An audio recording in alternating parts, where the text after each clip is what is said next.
Hi, my name is Jonathan Morrow, and I'm the Director of Cultural Engagement for Impact 360 Institute, and we get to work with teenagers and the next generation in Gen Z.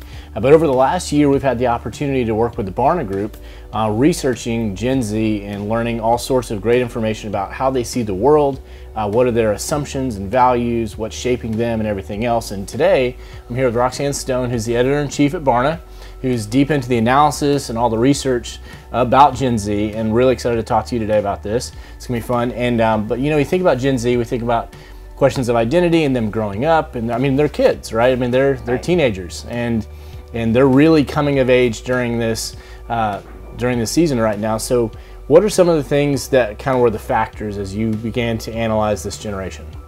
Absolutely, yeah. Gen Z is very much a generation still taking shape. They are teenagers, some of them are still kids, most of them are living with their parents, so there's a lot of factors still shaping Gen Z and forming who they are, which is why when we did the research we really wanted to consider that. We didn't want to just talk to Gen Z about who they think they are, but also think about and study the cultural context that they're growing up in, the pop culture, the politics of the day, the news, the kind of cultural conversations that are happening. In addition to that, we wanted to spend some time really talking to the adults who are having an influence on Gen Z. So we did additional studies and surveys among parents of Gen Z students and also among youth pastors who are really working with Gen Z. Yeah, you know, and then one of the things that's interesting about this generation too is, you know, I get to work with them every day at Impact 360 Institute and kind of training teenagers and to think about biblical worldview and leadership. But one of the things I've seen for a long time is kind of how moral relativism and things like that are shaping even how they come out of their homes, whether even homeschool, Christian school, private school, doesn't matter. There's trends there, right? And so what are some of the things maybe that you're seeing from the research on Gen Z relating to topics like relativism and maybe even how they view the world as far as what's proof and evidence and fact and some of those kind of questions? Yeah, well, we definitely noticed that trend of sort of a moral relativism, and that's not unique, or rather it's not new to Gen Z. That is something that they were shaped by their parents and the surrounding culture around that. We've seen sort of a softening of moral objectivism for a while. In our research at Barna, we're seeing more people sort of kind of have this view toward morality especially, and religion as a bit subjective. Science might be the objective truth that we can know, but you know that phrase, you do you? Yeah. We hear that a lot among teenagers. Yeah. That's sort of the sense is like, okay, well, yeah, you want to get your ears pierced, you do you. You want to believe in wizards, you do you. You know, you want to believe that there's a God, you do you. And there's the sense of like, that's for you, this is for me, we can't really know anyway. And that really comes from a broader cultural worldview. And it also comes out of a sense of a little bit of a fear of offending someone else.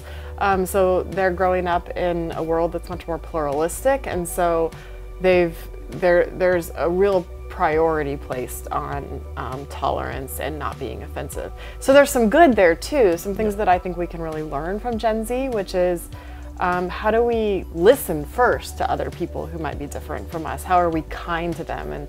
And we don't, you know, instead of jumping to tell them how they're wrong, we sort of sit back and listen. But then the challenge that we need to make to Gen Z is, okay, once you do earn their trust, can you then take it the next step and begin to talk about? Yeah, how do you speak into that? Yeah, exactly. So. You know, but one of the things, you know, that's significant is parents always have an influence on the next generation of their kids, which is good news for parents, that's awesome.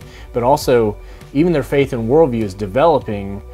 So how did that play into kind of the research that was done on Gen Z and that's going to be coming out in this study? Yeah, absolutely. We definitely found in our research that parents have a huge influence on their children. I don't think that's going to come as a huge surprise, but even when it comes to their faith, I mean, we saw that engaged Christian parents are more likely to have engaged Christian teens.